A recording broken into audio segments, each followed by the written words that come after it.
Ladies and gentlemen, boys and girls, children of all ages, HollywoodShono here, about to give you another Marvel Strike Force video.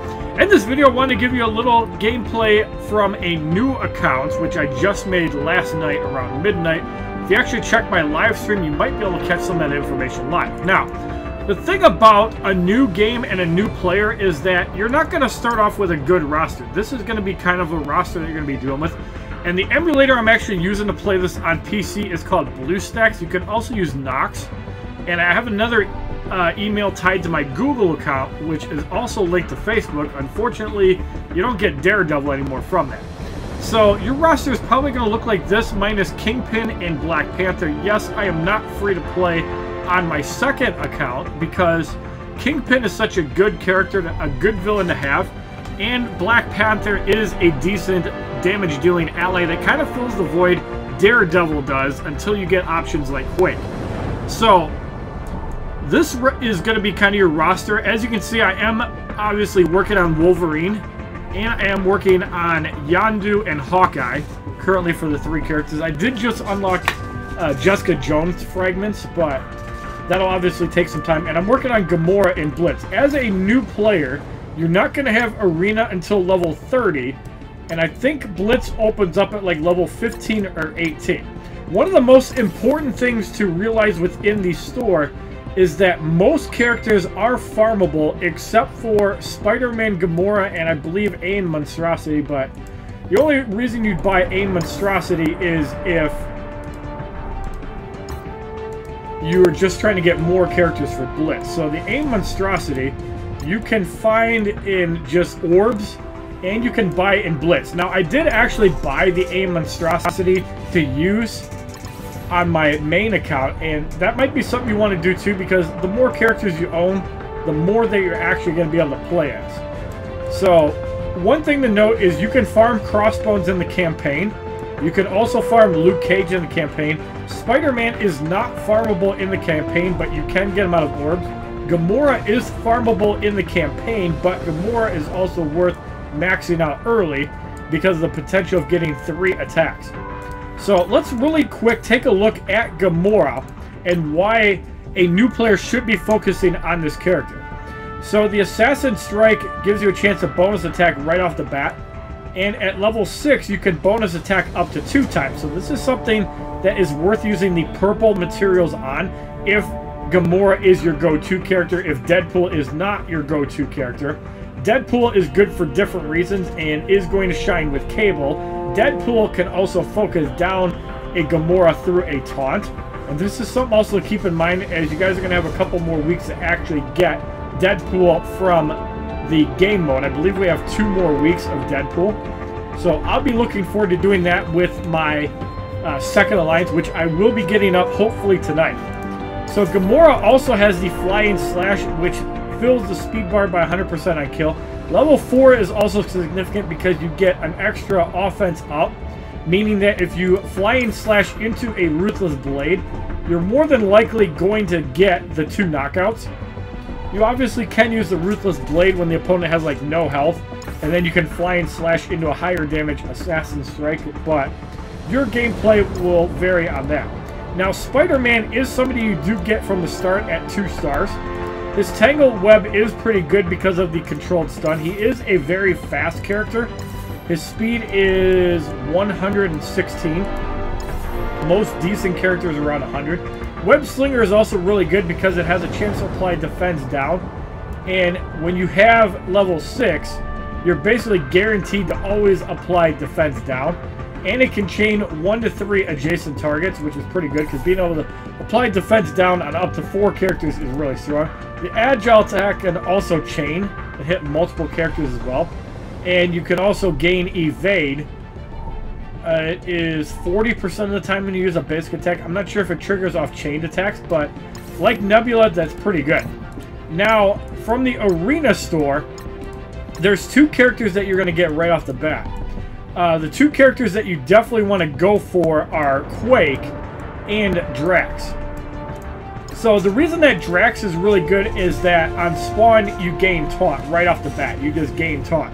Now as you increase his 4th ability, you're going to gain up to 15% more drain. That's super useful because it basically means more health that your Drax is generating. And this is 20% drain. This is 30% drain at level 5. And then the passive will give you up to 15% more drain. So his knife slash is going to hit for a decent amount of damage. I think it's like 220%. And then it has like 45% drain. The fast reflexes gains taunt and counter. Now at level 3, it's super important because you always gain defense up. At level 6, you have a chance to gain defense up for 2 turns. Now obviously this would be a little bit more useful if you also gain taunt for 2 turns. Level 4 is super useful as well because you get 1 less ability energy to actually use it. Now keep in mind your Kingpin can also trigger defense up. Hand Sorcerers can trigger defense up. Captain America can trigger defense up. And Captain America will attack twice before Drax does once. Now another super useful character is Quake out of the arena. My take on this is that if you have Captain America, for example, if you got a Captain America offer instead of Black Panther, you should definitely get Quake first.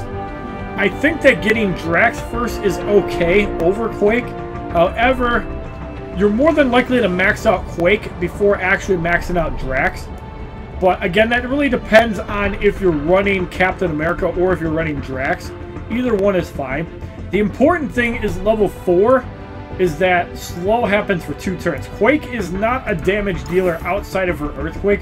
Earthquake does do really good damage as it does hit for 270% and it can apply offense down to 5 enemies, which is not obviously the entire map. You can have like 10 enemies on screen, but it's pretty good. The Secret Warrior will make sure that your offense down and slow stick a little bit easier. So while extra focus is not that useful, you definitely want to take it. Now out of the raid store, I think the best character that you can get first before you actually pick up the Ravager, Stitcher, and Thor would be the Hand Sentry. And I might actually have a fragment for him. Yes, I do. The Hand Sentry has synergy, obviously, with Elektra, because you can basically give your Hand Sentry evade. You also gain damage, block chance, damage. So you basically have 15% block chance, and you do an additional 10% damage. But the big deal with the Smoke Bomb is that you can apply stealth to allies for 2 turns, and you apply evade to 4 allies. It's super cool. Super useful. Obviously, if you're running other evade mechanics, it's also going to hit on the Hand Sentry. So basically, this is to kind of shield your allies and basically give your Hand Sentry a self-taunt while protecting your damage dealer. Because if you're triggering a stealth for 2 turns, not only is your Hand Sentry going to die, but your main damage dealers are not going to be focused until the Hand Sentry dies. And if you have Kingpin summoning bodyguards with taunt, if you have Yondu summoning Ravagers, if you have Nobu summoning hand minions, that can be super useful. And you can also use your, for example, Night Nurse to keep your Hand Sentry topped off until your damage dealers can do their thing. But yeah, once you get the Hand Sentry, then I think you should go for Ravager Stitcher, because Ravager Stitcher is one of the few healers that you can use in Cosmic, unless you obviously have Doctor Strange. Then if you have Doctor Strange, you want to pick up Thor, who is a high damage dealer. He does have a controllable stun, and you can also get orb fragments. We're going to check really quick if you can actually get the Chimichangas in the raids. And yeah, they do give you Chimichangas for completing this up to milestone 3, which is 4,500. So you can get 525 Chimichangas for yourself. You're basically giving yourself about 10,000 Chimichangas, and the ranking is just standard. I don't know why they haven't been doing the Mega Orb Fragment, but whatever. So really quick in this video, we're going to open up this Premium Orb, and inside we receive 15 fragments for a Mercenary Lieutenant who's actually pretty good. It's kind of like the ghetto Black Widow. We also got a fragment for Yondu and Gamora. So I'm not upset getting the Mercenary Lieutenant. I can't remember if Mercenary Lieutenant is out of Arena or if he's out of Blitz, or if you have to actually farm him in one of the villains missions. So being that we got 15 fragments for the Mercenary Lieutenant, you can get him out of the Weapon X orb, the Premium orb, or you can farm him out of 3-3 in Villains United. And for a new player, I actually recommend getting Mercenary Lieutenant. Mercenary Lieutenant combined with Kingpin is just going to be pretty ridiculous. You're going to have defense up, you're going to have offense up like the entire game, and you're going to have speed up, which is pretty useful as well. So one thing to note too is that while you're doing raids, obviously this account can't do it. It's super important to always be participating in raids because you're going to be getting these ability materials that will require you to participate in raids. Obviously at low levels you're going to be needing the tier 1 ability material, and once you're getting up there you're going to be needing the tier 2 ability materials, and then as you get up even further you're going to be needing tier 3 ability materials. And as of this update they took out the legendary tier 4 ability materials. I suspect that these will be coming back once level 70 comes into the game. And as a new player, as you can see, some of my characters are at gear tier 4, and you obviously get bottlenecked by a level. So you can't go up to gear tier 5 until level 22. So level 18 unlocks gear tier 4, and I highly recommend upgrading your villains. So for the villains, if you don't have Kingpin, I obviously recommend Hand Sorceress, Bullseye, Electra, Crossbones for upgrading. Crossbones is the one you want to main focus on because he's going to be useful in Arena. He also has some use in raids if you have defense buffs, like for example with Kingpin, because the detonate is going to cause you to take less damage if you have a defense up mechanism. And then if you have characters like Hand Sorceress and Night Nurse healing, then you can use Crossbones in a more offensive manner. You can use Jessica Jones and Captain America to funnel ability energy. I'm sure there's other mechanisms as well, but those are the main ones that I recognize. And you can go through with that. Once you get Mercenary Lieutenant, you can also level him up as well. This is a decent 5 to level up. Once you can get a second tank, I also recommend that as well. So if you can get, I think Kree Royal Guard is a tank, yep. Once you get him, Hand Sentry, you can also focus on them as well. Thanos is a really good tank, and he also is Mystic and Cosmic. So he's a really good tank for the non-Heroes Assemble / Nexus game mode, so I highly recommend him.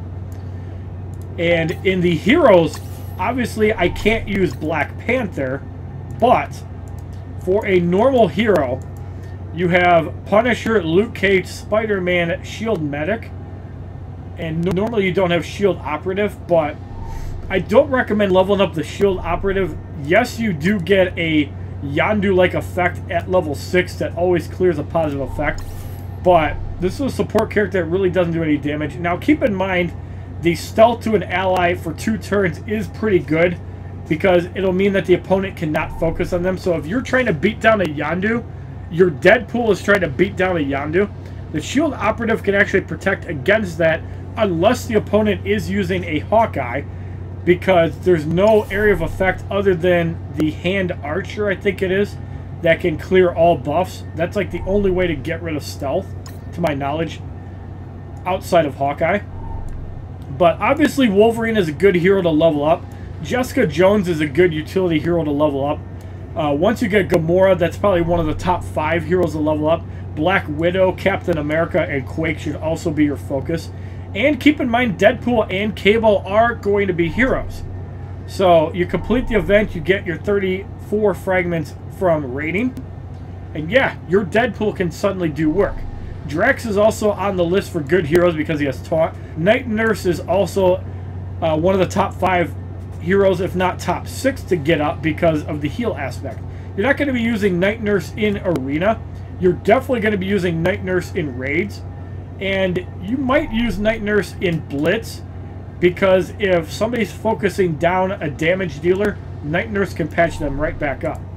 So if you use those mechanics and obviously push into the campaign to get Night Nurse out of 3-9 right here, this is where you can get Night Nurse at.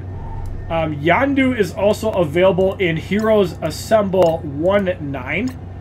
And obviously I farmed him 6 times, which is why I have 11 fragments for him. And it's worth actually refreshing until it hits 100. Obviously, if you're a free-to-play player, don't go above 50.